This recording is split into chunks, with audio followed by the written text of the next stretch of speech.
मित्रांनो, सप्रेम जय भीम नमो बुद्धाय. बहुजन संघटक या फेसबुक पेजवर पुन्हा राहुल खांडेकर यांनी मला बोलायची संधी दिली आहे. त्याबद्दल त्याचं खरंच कौतुक करावंसं वाटेल. कारण रोज सकाळी उठल्यापासून रात्री झोपेपर्यंत आपल्या अवतीभोवती आणि आपल्या प्रदेशात आणि आपल्या देशात एवढ्या सगळ्या घडामोडी घडत राहतात की आपल्याला काय करावं आणि काय होईल याचाच प्रश्न पडतो. आणि मग अशा वेळी चर्चा करताना आपल्या डोक्यात जे विचार आहेत, आपल्या मनात जे विचार आहेत ते आपण व्यक्त केले पाहिजेत, निदान तुमच्यापर्यंत शेअर केले पाहिजेत असं वाटल्यामुळे हा प्रपंच राहुल खांडेकर नेहमी करत असतो आणि त्याच्यामध्ये मला संधी मिळते. आज असाच विषय झाला की आज एक बातमी आली. बातमी अशी आली की त्या मुंबईच्या एका मंदिरामध्ये एका महिलेला 3 पुजाऱ्यांनी तिच्यावर अतिशय वाईट रीतीने बलात्कार केला आणि जेव्हा तिची जाग झाली तर तिचं डोक्यावर दगड टाकून मारून टाकण्यात आलं आणि तिचं प्रेत फेकून देण्यात आलं. 2 दिवस ती बातमी चालली आणि आता त्याचं पुढे काय झालं काही पत्ता नाही. नंतर बातमी रोज येते जसं की आता विधानसभा निवडणुकीचे हे वाजत आहेत आणि त्यावेळी मग सत्ताधारी पक्ष, मग एकनाथ शिंदे साहेब, पहिल्यांदा अजित पवार दादा जे महाराष्ट्राचे अर्थमंत्री आहे, उपमुख्यमंत्री आहे, ते लाडकी बहीण योजना जाहीर करतात आणि पहिल्यांदा बजेटमध्ये ती तरतूद नाही करत, ती आधी योजना जाहीर करतात आणि मग ऐनवेळी त्या बजेटमध्ये ती तरतूद जाहीर करतात आणि सगळ्या महाराष्ट्रभर त्याचा एवढा प्रचार चालला जातो, एवढा प्रचार होतो की आता मुख्यमंत्री लाडकी बहीण योजना सुरू झाली आणि ठिकठिकाणी महिला सगळ्या लाईनमध्ये उभे राहिलेल्या असतात. त्यांना जी कागदपत्र पाहिजे असतात ती ऑनलाईन पाहिजे असतात, ती त्यांना मिळत नाहीत, त्याच्यामुळे त्यांचा वेळ जातो. मग ती योजना ऑगस्ट महिन्यापर्यंत तुम्हाला वाढवून मिळते. आणि जशी लाडली बहीण योजना ही प्रकार सुरू झाल्याबरोबर पुरुष मंडळीकडून एक वेगळा निघाला की लाडकी बहीण योजना सुरू झाली, मग लाडक्या भावाचं काय? मग अशा वेळी पुन्हा महाराष्ट्राचे मुख्यमंत्री शिंदे साहेब लाडका भाऊ योजना करतात आणि मग जो ग्रॅज्युएट असेल, 12वी शिकलेला असेल त्याला ती योजना जाहीर करतात. आणि त्याच्यानंतर मग लाडकी बहीण लाडका भाऊ याच्यावर सगळ्या निवडणुकीचा डोलारा होतोय आणि मग पक्षाचे काही लोक त्याच्या संदर्भात उलटसुलट चर्चा करून सामान्य माणसाचं मत भ्रमित करून टाकतात, त्याला कन्फ्यूज करून टाकतात की हे नेमकं काय आहे. 1500 रुपयात मग आठवतं लोकांना की अरे प्रधानमंत्री नरेंद्र मोदी यांनी सुद्धा 15 लाख रुपये तुमच्या खात्यात जमा करण्यात येईल असं म्हटलं होतं आणि खूप दिवसानंतर मग लक्षात आलं की नाही आणि त्यांचाच गृहमंत्री म्हणतो वो तो एक जुमला था. आता हाच 1500 रुपयाचा असंच काहीतरी होणार, कारण निवडणूक तर 3-4 महिन्यावर आहेत. मग 3-4 महिन्यामध्ये हे सरकार राहिलं काय आणि दुसरं सरकार आलं काय? या योजनेचं काय? या एवढ्या सगळ्या महाराष्ट्रातल्या माता भगिनींना आपण वेठीस घातलं याचं काय? काही माहिती नाही. नंतर दुसरी एक योजना येते की पीक विमा, शेतकऱ्यांनी पीक विमा काढला पाहिजे, 1 रुपयात पीक विमा येणार आणि केंद्र सरकारची ही योजना आहे. 1 रुपयाच्या पीक विमाने काय होणार आहे? काही पत्ता नाही.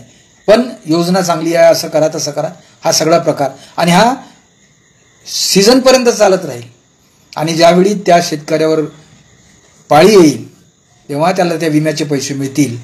हा जो त्यांचा भ्रम आहे त्याच्या मागचे काय कारण आहे हे आम्हाला समजत नाही. मग असाच विचार करता करता लक्षात येतं की नाही, 80 कोटी लोकांना, भारतातल्या 140 कोटी लोकांपैकी 80% लोकांना हे सरकार फ्री म्हणजे मुफ्त धान्य देत आहे, धान्य वाटत आहे. त्याच्यानंतर येत आहे की 60 वर्षाच्या वरच्या महिलांना एसटी फुकट, महिलांना बस प्रवासाची अर्धी तिकीट आणि त्याच्यानंतर आषाढी एकादशीच्या दिवशी ज्यावेळी महाराष्ट्राचा मुख्यमंत्री पंढरपूरच्या दर्शनाला जातो, सपत्नीक जातो आणि तिथून बाहेर येतो आणि तो सांगतो मुख्यमंत्री तीर्थदर्शन योजना आणि 60 वर्षाच्या लोकांना फ्री ऑफ कॉस्ट तुम्हाला महाराष्ट्रातील सगळ्याच तीर्थस्थानावर भेट देता येईल आणि भारतातल्या देखील देता येईल. त्याच्यासाठी प्रत्येकाला 30,000 रुपये मिळतील ही योजना जाहीर केली जाते. आणि त्याच्यानंतर पुन्हा मग बाकीचे सगळे लोक म्हणतात आणि त्याच वेळी महाराष्ट्रामध्ये मराठ्यांच्या आंदोलनाला सतत सतत चेतवणारा पेटवणारा जरांगे पाटील पुन्हा आता आमरण उपोषणाला बसणार आहे. का तर त्याने जे सांगितलं की मराठ्यांना कुणबीमधून आरक्षण द्या आणि त्यांच्या सगळ्या सोयऱ्यांना आरक्षण द्या, यासाठी त्याची लढाई सुरू आहे. आणि त्याच्यानंतर ओबीसी समाजाचे बाकीचे लोक जसे छगन भुजबळ आहेत, लक्ष्मण हाके आहेत, बबनराव तायवाडे आहेत, हे सगळे लोक की ओबीसीच्या कोट्यातून तुम्हाला नाही मिळणार, तुम्ही मराठ्यांचं वेगळं काय करायचं, मराठ्यांना ओबीसी म्हणून तुम्हाला मान्यता मिळणार नाही. त्याच्यानंतर पुन्हा सुरू होते. मग बाळासाहेब आंबेडकर म्हणतात की नाही नाही आरक्षण बचाव, आता आम्ही ती आरक्षण बचाव महाराष्ट्रात यात्रा काढणार. आणि आरक्षण बचावमध्ये स्पष्ट त्यांनी भूमिका मांडतात की गरीब मराठ्यांना आरक्षणाचं वेगळं ताट दिलं पाहिजे, ओबीसीच्या ताटांमध्ये त्यांनी ढवळाढवळ करू नये. याच्यावरही कोणी विश्वास ठेवत नाही आणि नुसतं राजकारण सुरू जाते. त्याच्यानंतर जे बुद्धिजीवी लोक आहेत, जे स्वतःला विचारवंत म्हणतात, काही आंबेडकरी विचारवंत म्हणतात, काही फुले शाहू आंबेडकरवादी विचारवंत म्हणतात, काही पुरोगामी विचारांचे विचारवंत म्हणतात, काही कम्युनिस्ट पार्टीचे विचारवंत म्हणतात, काही सनातनवादी विचारसरणीचे लोक म्हणतात की हिंदू धर्म आता धोक्यात आलेला आहे, आता हिंदूंनी जागृत झालं पाहिजे. काही विचारवंत असं म्हणतात की नाही नाही या मोदी गव्हर्नमेंटला बीजेपीला हरवलंच पाहिजे, यासाठी काँग्रेसला मतदान करा. आणि काँग्रेसला मतदान करतात. काँग्रेस ज्या पद्धतीने 400 पार यांना निवडून यायचं होतं बीजेपीला, ते नाही झालं आणि काँग्रेस पुन्हा जिवंत झाली. पण काँग्रेस जिवंत झाली तर बीजेपी राहिली ना, तोच प्रधानमंत्री राहिला, तोच गृहमंत्री राहिला, तोच अर्थमंत्री राहिला. मग आता कसं? तर त्याच्यानंतर दुसरं येतं की नाही आता आपण एक काम केलं पाहिजे, आता आपण या मोदी सरकारचा पार बोजवारा वाजवला पाहिजे आणि पुन्हा काँग्रेसला जिवंत करतात. मग काँग्रेसवाले काय करतात? काँग्रेसचे जे आमदार असतात ते विधान परिषदेच्या निवडणुकीमध्ये त्यांचे आमदार फुटतात आणि बीजेपीला मतदान करतात आणि बीजेपीची माणसं निवडून येतात. मग काँग्रेस तरी विश्वासाचा पक्ष राहिला का, हा विचार मनात येतो. आणि सगळ्यात महत्त्वाची गोष्ट ज्या विषयावर मला बोलायचं आहे की हे संबंध भारतभर इतक्या वाईट रीतीनं संभ्रमाचं वातावरण निर्माण करतात आणि काय काय GR निघतात. एक GR निघाला पटकन की लहान मुलांना आता 9 वाजताच्या आधी शाळेत पाठवायचं नाही, म्हणजे शाळा आता सकाळी 8 वाजता 7 वाजता सुरू होणार नाही, ती 9 वाजतापासून सुरू झाली पाहिजे. हे काय भानगड आहे? अरे जी मुलं आपल्या देशामध्ये सूर्योदय सूर्यास्त आहे की नाही, वेळेवर सूर्योदय उगवतो का? सूर्योदय त्याच्या पद्धतीने उगवतो आणि सूर्योदयाच्या पद्धतीनुसार आपण वेळा ठरवतो. हे असं असताना हा काय भानगड आहे? आणि नाही केलं पाहिजे. मग आता सकाळ दुपारच्या पाळ्यांमध्ये शाळेमध्ये बसणारे विद्यार्थी त्यांचं कसं कम्युनिकेशन होईल?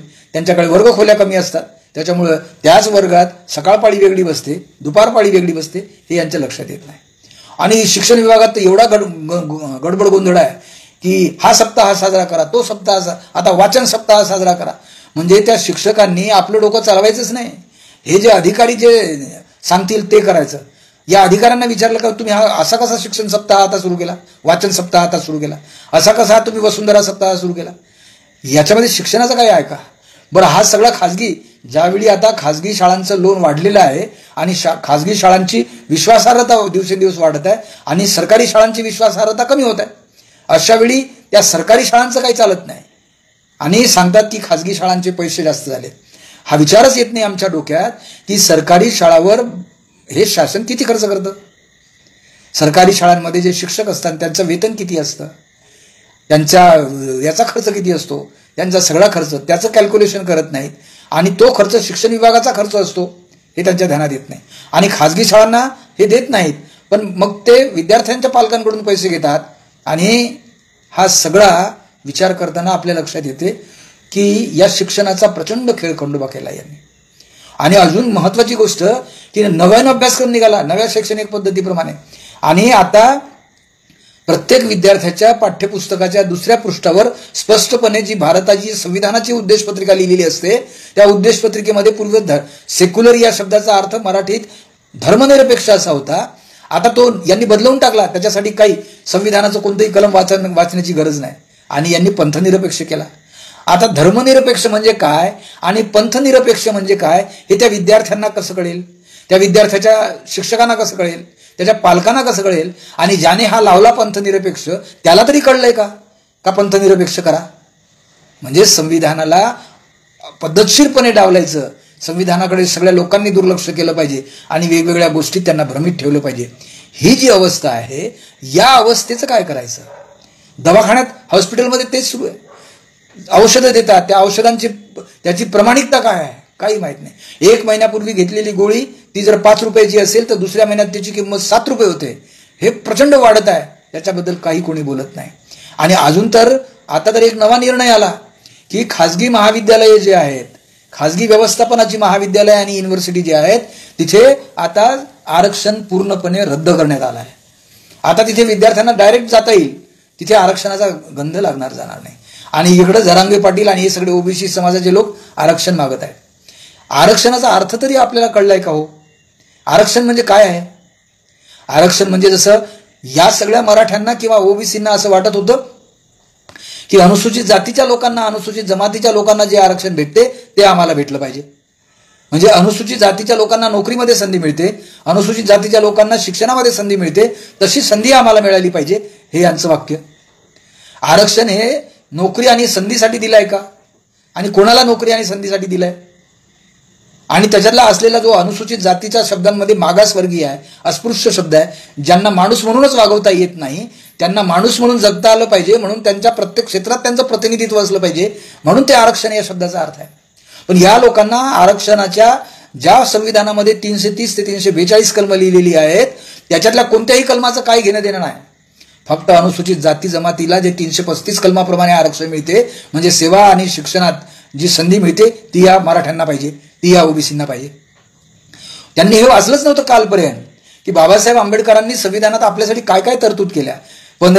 कलम 15ची काय तरतूद आहे, कलम 16ची काय तरतूद आहे, कलम 21ची काय तरतूद आहे, काही पत्ता नाही. आणि बस आरक्षण, सारा महाराष्ट्रभर आरक्षणाने पिंजून निघाला. आणि आरक्षणाच्या वारकऱ्यांच्या दिंड्या काय निघतात, आरक्षणाचे आंदोलनं काय होतात, आणि त्या आंदोलन करणाऱ्यावर मग लाठीमार काय होतो, अश्रुधूर काय होतो, हे काय चालू आहे? आणि हे सगळं कोण करत आहे याचा विचार केला की तोच विषय घेऊन मी आज तुमच्यासमोर माझे काही विचार मांडणार आहे. बघा, हे जे सगळं सुरू आहे ना, याचं बेसिक कारण असं आहे की आपल्या देशामध्ये जाती व्यवस्था आणि वर्णव्यवस्था आहे, ती हजारो वर्षापासून चालत आलेली आहे. आणि ती तशीच कायम राहावी यासाठी ज्या उच्चवर्णीयांना अधिकार होते काहीही मनासारखं करण्याचा, ते त्यांचे कायम अबाधित राहिले पाहिजेत आणि बाकीच्यांचं शोषणच झालं पाहिजे, बाकीचे गुलामच झाले पाहिजे, ही त्यांची जी विचारधारा आहे ती कायम सतत ठेवण्यासाठी त्यांचा प्रयत्न असतो.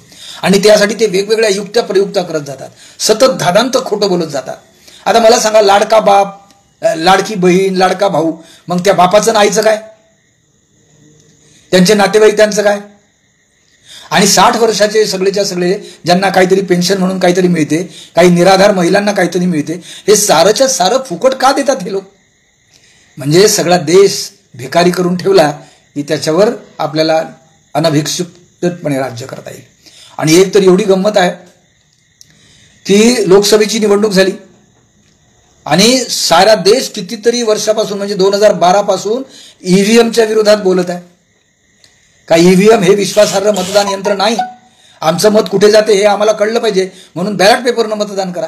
पार लढाया सुरू झाल्या, आंदोलनं सुरू झाले, ते केस सुप्रीम कोर्टापर्यंत जाते आणि तरीही त्याच्याबद्दल काही बदल होत नाही. उलट काय होतं की हे ईव्हीएम मध्ये जो चालवणारा निवडणूक आयोग आहे तोच आपल्या पद्धतीचा असला पाहिजे, आपल्याच मनानं ऐकणारा असला पाहिजे, म्हणून चांगल्या माणसाला काढून टाकायचं आणि दुसऱ्याच माणसाला घालायचं, आणि आम्ही जसं सांगू तसं त्यांनी मागितलं पाहिजे. आणि मग तो वेगवेगळ्या वेळी या ईव्हीएम संदर्भात वेगवेगळे निर्णय देतो. पण गंमत अशी आहे की निवडणुका झाल्या आणि एका ठिकाणी सगळ्यात पहिल्यांदा एक उमेदवार अनपोज निवडून आला. तो या 2024चा पहिला उमेदवार आहे जो अनपोज निवडून आला खासदार म्हणून. तो उमेदवार कोण आहे? त्याची थोडीशी लक्षात घेतलं तर असं लक्षात येते की त्याच्यासोबत उभे राहणारे जे बाकीचे खासदारकीचे उमेदवार होते त्यांचे फॉर्म रद्द केले. कशासाठी रद्द केले? तर त्यांच्या फॉर्मवर जे अनुमोदक असतात, बाकीचे मतदार म्हणून अनुमोदन करतात, त्या अनुमोदकांच्या सह्या खोट्या आहे म्हणे, म्हणून त्यांचा अर्ज रद्द केला. दुसरे 2-3 उमेदवार होते, त्यांना जबरदस्तीने प्रेशर घेऊन पैसे देऊन त्यांचे उमेदवारी अर्ज मागे घेतली आणि मग एकच उमेदवार उभा राहिला. आता एक उमेदवार राहिला आणि वेळ बरोबर जाऊ दिली आणि त्याच्यानंतर त्याला अनपोज डिक्लेअर करून टाकलं की तो निवडून आला. म्हणजे 4-5 लोक जे उभे राहणार त्यांनी ऐनवेळी त्यांना मागं घ्यायला लावणार आणि उमेदवार अनपोज येणार. त्या उमेदवाराची विश्वासार्हता काय आहे, त्या उमेदवाराचं चारित्र्य काय आहे, त्या उमेदवाराचं शील काय आहे, तो उमेदवार किती शिकलेला, काही कशाला पत्ता नाही. आणि असं जेव्हा सुरू आहे त्याचा अर्थ आपल्या देशामध्ये आता पुन्हा सरंजामी भांडवलदारी पद्धती येणार आहे. रोज काहीतरी होत आहे आणि सारे आता निवडणुकीच्या मागे लागलेले आहेत. त्यांच्या हे लक्षात येत नाही का निवडणूक ही काय, निवडणूक ही पुरती प्रोसेस आहे का? निवडणुकीमध्ये कोण महत्वाचं असतं, कोण बिनमहत्वाचं असतं, काहीही बोलायचं, काहीही चालायचं आणि आपण हे करायचं. ज्या माणसाने लाडकी बहीण योजना काढली त्याने आपल्या लाडक्या बहिणीच्या विरोधात आपली बायको उभी केली, त्यावेळी त्याला लाडकी बहीण नाही का दिसली? आणि 1500 रुपयात ती लाडकी बहीण चालवायची. आता ज्या विद्यार्थ्यांना नोकऱ्या नाहीत, साऱ्या नोकऱ्या खाजगी करायच्या. महाराष्ट्रामध्ये नव्हे, भारतामध्ये ज्या सरकारी 100 नोकऱ्या असतात, एकूण ज्या 100 नोकऱ्यांचं प्रमाण केलं, ज्या सरकारी, निमसरकारी आणि खाजगी असतात, त्याच्यामध्ये सरकारच्या फक्त 4 नोकऱ्या असतात. बाकीच्या 96 नोकऱ्या सरकारी आणि निमसरकारी लोकांच्या असतात, खाजगी लोकांच्या असतात. म्हणजे मग रिझर्वेशन किती लोकांसाठी? 4 लोकांसाठी. आणि या 4 लोकांसाठी हा काय भानगड आहे? 4 लोकांसाठी एवढी आंदोलनं, आणि आंदोलनं कोण करतात? संविधानाचा अर्थ जर लक्षात घेतला तर बाबासाहेब आंबेडकरांनी जेव्हा अस्पृश्य आणि आदिवासी लोकांचं रिझर्वेशन इंग्रज सरकारकडून तयार करून घेतलं, त्यावेळी आपल्या संविधानामध्ये मागासवर्ग हा शब्द वापरला. मागासवर्ग हा शब्दामध्ये आपल्या चातुर्वर्ण्य व्यवस्थेप्रमाणे जे शूद्र लोक आहेत ते मागासवर्गीय आहेत. पण त्याची ओळख पटली पाहिजे. कोण मागासवर्गीय आहे, कोणत्या जाती मागासवर्गीय आहे हे समजलं पाहिजे. म्हणून 340व्या कलमामध्ये बाबासाहेब आंबेडकरांनी नमूद केलं. आणि 340 कलम हे शूद्र लोकांसाठी आहे हे यांच्या लक्षातच आलं नाही. पहिल्या वेळी कालेलकर आयोग आला, त्या आयोगाने ज्या शिफारसी केल्या त्या कालेलकर नावाच्या अध्यक्षानेच ते मंजूर करू नये म्हणून पंतप्रधानांना पत्र देऊन मोकळा झाला. आणि त्याच्यानंतर कितीतरी वर्ष 340 कलम खड्ड्यात पडून राहिला. तोपर्यंत बातम्या पसरवल्या यांनी की अरे हे दलित लोक आहेत, हे आदिवासी लोक आहेत, यांना हे आरक्षण मिळते ना, यांना या सवलती मिळतात. म्हणजे आरक्षण हे सवलती म्हणून ते घेतलं. आणि सगळ्यात वाईट गोष्ट अशी की ज्या आरक्षणाने या देशामध्ये समानता यावी, समता यावी, स्वातंत्र्य यावं, बंधुभाव यावा, हे प्रियंबल मधली वाक्य सत्ताधारी लोकांनी आणि तिथे गेलेल्या प्रतिनिधींनी प्रत्यक्ष अंमलात आणण्यासाठी प्रयत्न केले पाहिजे, कायदे केले पाहिजे आणि तसं काम केलं पाहिजे. ही जी व्यवस्था केली आहे त्याच्यासाठी प्रतिनिधी म्हणून अनुसूचित जाती जमातीचे आमदार आणि खासदार यांच्यासाठी खास राखीव जागा ठेवल्या. आणि 1952 पासून आजपर्यंत या प्रवर्गात निवडून आलेले 131 खासदार आणि महाराष्ट्रातले 29 आमदार यांनी गेल्या 60-70 वर्षात या प्रतिनिधित्वाचं आपल्या समाजासाठी काय केलं याचं उत्तर दिलं पाहिजे. याचं उत्तरच देता येत नाही, कारण ते पक्षाचे आहे आणि पक्षाने जे सांगितलं तसं करायचं. रिझर्वेशन आहे म्हणून रिझर्वेशन घ्या. आणि गंमत अशी की ते 10 वर्षाचं रिझर्वेशन असताना या सरकारांनी त्याची मुदत पहिले 30 वर्षांनी वाढवून दिली, आता अजून वाढवून दिली 30 वर्षांनी. म्हणजे 2090 पर्यंत आता काही प्रॉब्लेमच नाही यांचा. म्हणजे रिझर्वेशन तिथे कायम ठेवायचं, याचा अर्थ त्या जाती कायम ठेवायच्या. आणि ज्या जाती कायम राहतात म्हणजे यांचे वर्ण आणि वर्ग कायम राहतात. आणि जाती वर्ण व्यवस्था कायम राहिली की शोषणाची व्यवस्था, उच्च नीच व्यवस्था, उतरंड व्यवस्था कायम राहणार. मग माणसं कुठे राहतील? माणुसकीचा या देशामध्ये बंधुभावाचा मंत्र केव्हा आणण्यात आहे? आणि गंमत अशी आहे की या सगळ्यांचं डोकं चालवणारे वरचे लोक, त्यांना काही IAS ची परीक्षा द्यायची गरज नाही, त्यांना काही MPSC UPSC ची परीक्षा द्यायची गरज नाही. ते कोलॅटरल एंट्रीद्वारे येतात. आणि काय गंमत आहे म्हणजे मला सांगा, भारताच्या विधानसभेच्या अध्यक्षाची मुलगी IAS न होता, ती परीक्षा न देता ती IAS अधिकारी होऊ शकते. आता महाराष्ट्रात एक प्रकरण घडलं पूजा खेडकर नावाचं. काय भानगड आहे? म्हणजे कशी परीक्षा दिली आणि कशी IAS ऑफिसर झाली, काही सोयीसुद्धा नाही. आणि तिच्याबद्दल सगळ्या महाराष्ट्रामध्ये दंगल पेटवायची. 10-15 मिनिटाचं काम आहे का त्या पोरीचा सगळा रेकॉर्ड पाहायचा आणि तो सत्य आहे की असत्य आहे एका झटक्यात त्याचा निर्णय घ्यायचा, प्रकरण बंद करायचं. एवढी अशांतता याच्यात मारवायची आणि त्याची पब्लिसिटी करायची आणि मग वेगवेगळे अँगल त्याला लावायचे आणि लोकांना भ्रमित काढून ठेवायचं. याचा अर्थ हे जे चाललं आहे हे पद्धतशीरपणे मनोवादी संस्कृती जोपासणाऱ्या भटब्राह्मणांच्या विचारांनी चाललेला आहे. हे केव्हा आपल्या लक्षात येईल? आपल्याला आठवते की 2017 साली महाराष्ट्रामध्ये ब्राह्मण नावाच्या एका फडणवीसाचं सरकार होतं. त्याने काय पद्धतशीरपणा केला. ज्या बीजेपीला महाराष्ट्रामध्ये वाढवलं त्या ओबीसी समाजाच्या लोकांना त्यांनी पद्धतशीर बाहेर केलं. हे आपल्या केव्हा लक्षात येईल? गोपीनाथ मुंडेंचा खून झाला, आपल्या लक्षात येत नाही, त्याला मर्डर झालं. प्रमोद महाजनांना त्यांनी लक्षात नाही दिलं, त्यांना वाटलं. एकनाथ खडसेला बाहेर काढलं. आणि जेवढे ओबीसी समाजाचे बीजेपीमध्ये गेलेले लोक आहे हे ब्राह्मणाच्या ताटाखालचे मांजर झालेले आहे. आणि त्यांना तर ती सरंजामी व्यवस्थेत पाहिजे. आणि त्यांनी ठरवलेल्या पद्धतीने त्यांच्याच व्यवस्थेप्रमाणे जे क्षत्रिय असतात त्यांच्या हातातून साप मारायचे, त्यांच्या हातातून लोक मारायचे. आपण पुढे जायचं नाही. आता तीच गोष्ट केली की मराठा नावाचा माणूस महाराष्ट्रामध्ये क्षत्रिय होता, तो क्षत्रिय नाही हे ब्राह्मणाने सिद्ध करायचं ठरवलं आहे. आणि मग चातुर्वर्ग चिंतामणीच्या पुस्तकात लिहिलेलं आहे किंवा परशुरामाने 21 वेळा पृथ्वी क्षत्रिय केली आहे म्हणून शिवाजी क्षत्रिय नाही, त्या संभाजी क्षत्रिय नाही, या सगळ्या भानगडी केल्या. शाहू महाराज क्षत्रिय नाही. अरे जे राजे आहेत ते क्षत्रिय नाहीत. हे कसं आहे?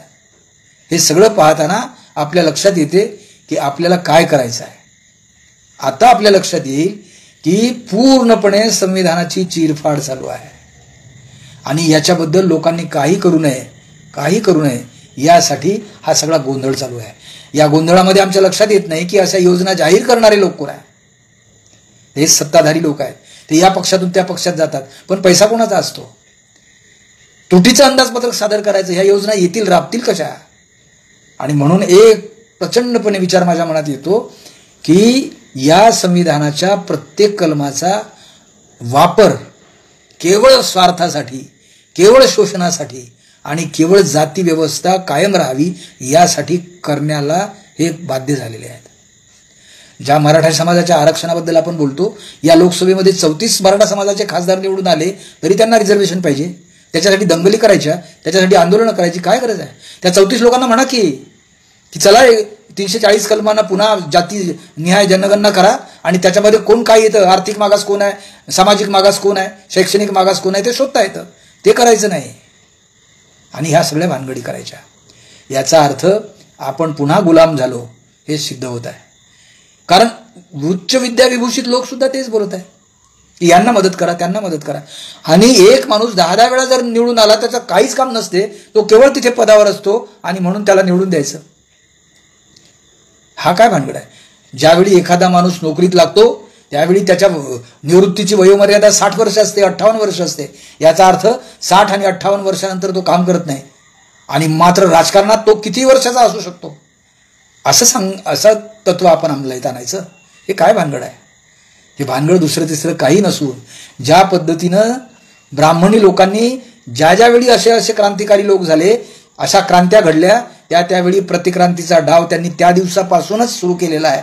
ही बाब पुन्हा निदर्शनास येते. डॉक्टर बाबासाहेब आंबेडकरांनी क्रांती आणि प्रतिक्रांती पुस्तक उगाच नाही लिहिलं. त्यांना हे पक्क माहीत होतं की ही संविधानाची रचना या देशाला स्वातंत्र्य, समता, बंधुता आणि न्याय देईल आणि हा देश अतिशय चांगला प्रगतिशील देश म्हणून जगामध्ये नावलौकिक कमवेल. हे स्वप्न पूर्ण करणाऱ्यांच्या लोकांवर त्यांनी विश्वास ठेवला नाही. ते म्हणाले की हे राबवणारे लोक कसे आहेत त्याच्यावर त्या संविधानाची निश्चितपणे अंमलबजावणी अवलंबून राहील. आणि काय करणार? तेच संविधानावर राबवणारे लोक. आमदार आम्ही निवडणुकीमध्ये खासदार जे उभे राहिले त्यांच्या काही मुलाखती घेतल्या, त्यांना संविधानाचा माहीत नाही. बस संविधान एवढं म्हणतात. अरे बाबा, तू कोणत्या नियमाप्रमाणे खासदार बनत आहे, कोणत्या नियमाप्रमाणे संसद बनलेली आहे, त्या संसदेचे कार्य काय आहे, काहीही माहिती नाही. आणि तो खासदार होतो. म्हणजे उच्च शिक्षितांनी अशिक्षितांना मतदान करायचं आणि त्याला आपल्या डोक्यावर बसवायचं. ही किमया अनेक लोकांच्या वाट्याला येतं. अनेक शैक्षणिक संस्था चालवणारे लोक जे आहेत ते उच्च विद्याविभूषित नसतात, ते संस्था चालक असतात, ते सामान्य शिक्षणातून येत असतात. परंतु त्यांच्याकडे काम करणारा नोकर मात्र हा उच्च विद्याविभूषित असतो, सुशिक्षित असतो, प्राध्यापक असतो, शिक्षक असतो, प्राचार्य असतो. पण त्याचं डोकं ते चालवू देत नाही. आम्ही सांगतो तसं करा. याचा अर्थ संविधानाची इथे आपोआप पायमल्ली होते. संविधानाने या देशाचा अतिशय सुदृढ चेहरा मोहरा करण्यासाठी काही गोष्टी सांगितल्या होत्या. ही पहिली गोष्ट होती की शिक्षण हे अतिशय महत्वाचं आहे, त्याच्याकडे लक्ष दिलं पाहिजे आणि शिक्षण ही सरकारची जबाबदारी असली पाहिजे. निदान वयाच्या 14 वर्षापर्यंतच्या विद्यार्थ्यांना शिक्षक मोफतच मिळालं पाहिजे. दुसरं असं होतं की शैक्षणिक अभ्यासक्रमासाठी व्यवस्थित रीतीने आयोग निर्माण करून त्याची व्यवस्थित चर्चा झाली पाहिजे आणि आज शिकवलेलं त्याचं आउटपुट काय आहे हे पाहिलं पाहिजे. गेली इतके वर्ष स्वातंत्र्य काळानंतर आम्ही ज्या शिक्षणामध्ये बदल केले त्याचे आउटपुट काय निघाले आहे. बेकारीचं प्रमाण वाढत आहे, बुद्धिजीवींचं प्रमाण कमी होत आहे आणि पोरं अक्षरशः बेरोजगारासारखे इकडे तिकडे फिरत आहेत, वेगवेगळ्या व्यसनाधीन होत आहेत. हा शिक्षणाचा परिपाक आहे आपल्या देशात. हे कोण केव्हा लक्षात घेईल. हे संविधानाने तुम्हाला सांगितलं. जाऊ दे, आरोग्याची व्यवस्था करायची, आरोग्य सेवा अतिशय चांगली असली पाहिजे, यासाठी सरकारी दवाखान्यांचा वर खर्च केला पाहिजे. म्हणून जे सरकारी हॉस्पिटल्स आहेत त्यांच्यावर सरकारचं कुठं लक्ष आहे. एखाद्या सिव्हिल हॉस्पिटलमध्ये जाऊन बघा, तिथे काहीही यंत्रणा नाही, नुसतं टिवल्या बावल्या सुरू आहेत. तिथे सरकार जास्त खर्च करतो. आणि सगळ्यात महत्वाची गोष्ट की ज्या रोजीरोटीचा माणसाला जगण्यासाठी जे अन्नधान्य लागतं त्याच्या संदर्भात या सरकारची काय भूमिका आहे, त्या शेतकऱ्याच्या संदर्भातली काय भूमिका आहे, काहीही नाही.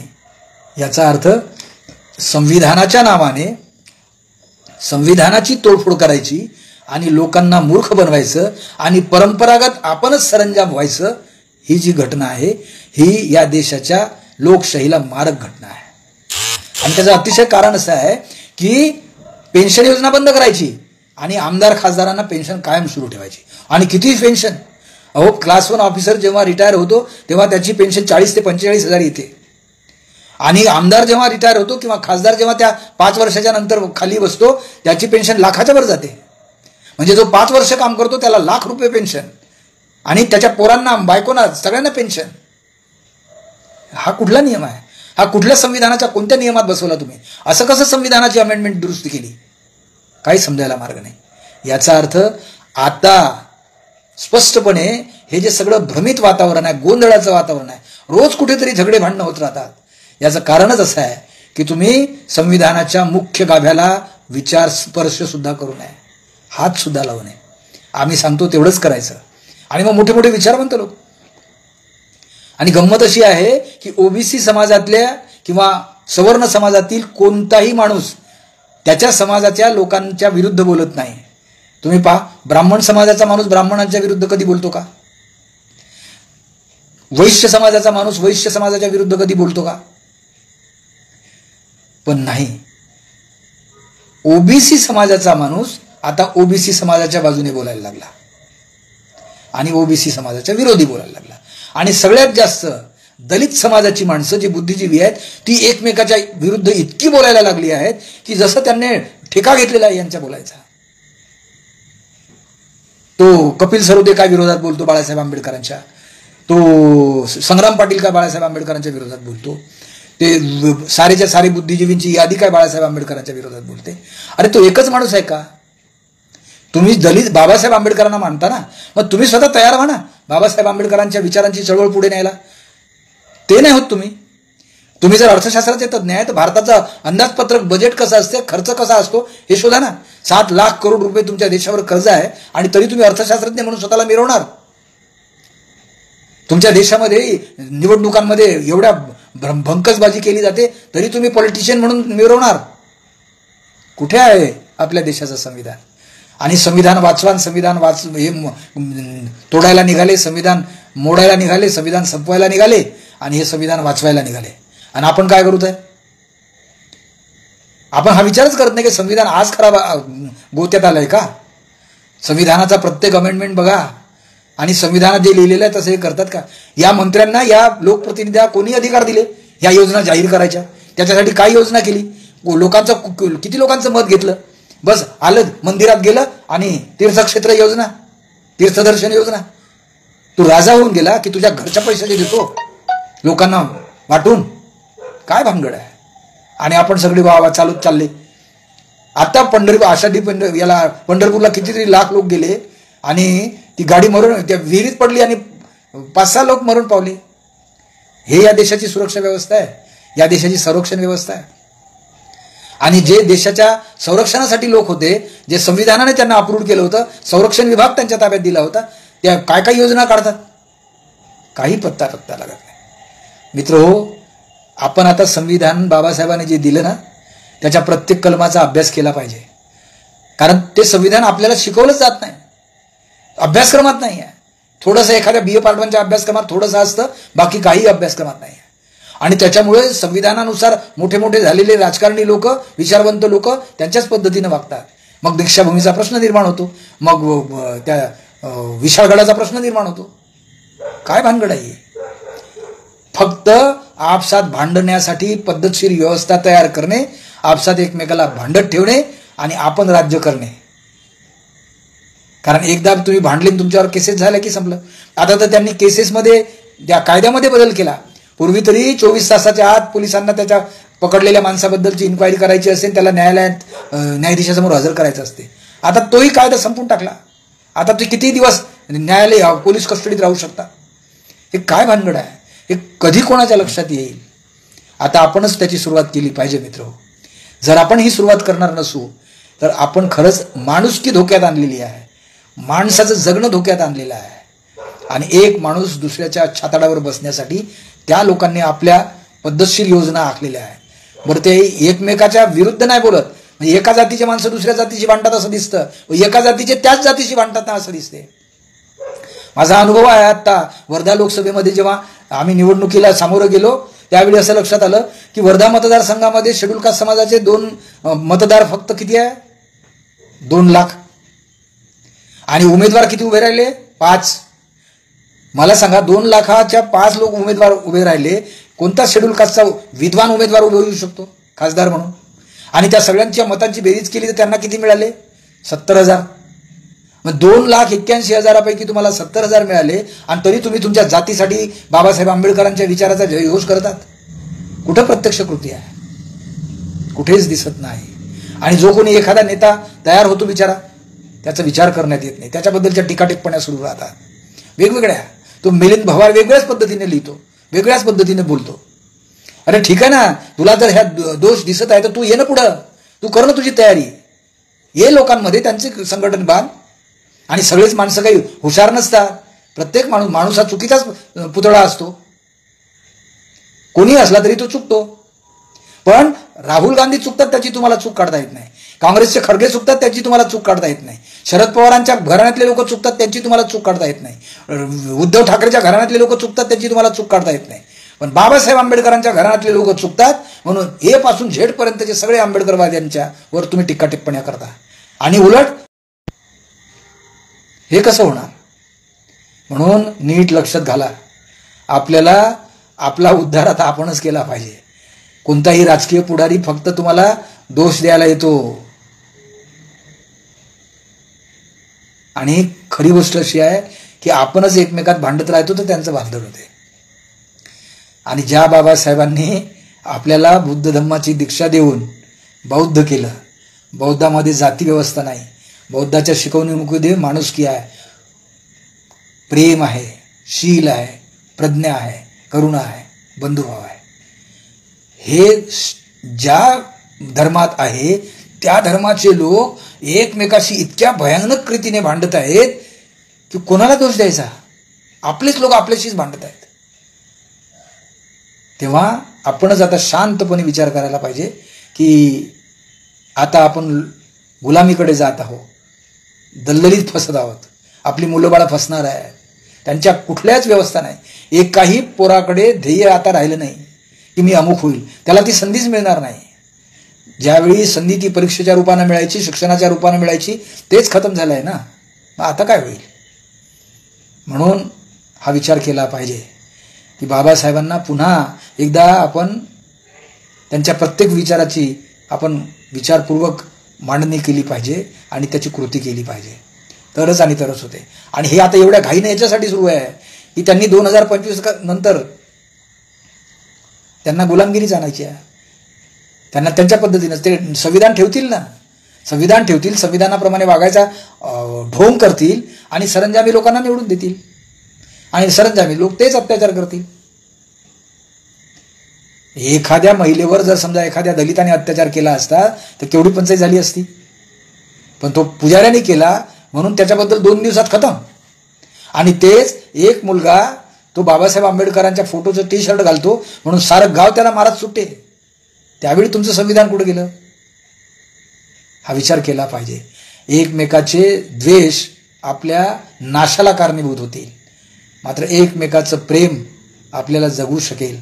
म्हणून या पद्धतीनं जर आपण प्रयत्न केला, बुद्धाच्या फिलॉसॉफीनं आपण प्रयत्न केला, तर कदाचित काहीतरी आशेचा किरण आपल्याला दिसू शकेल.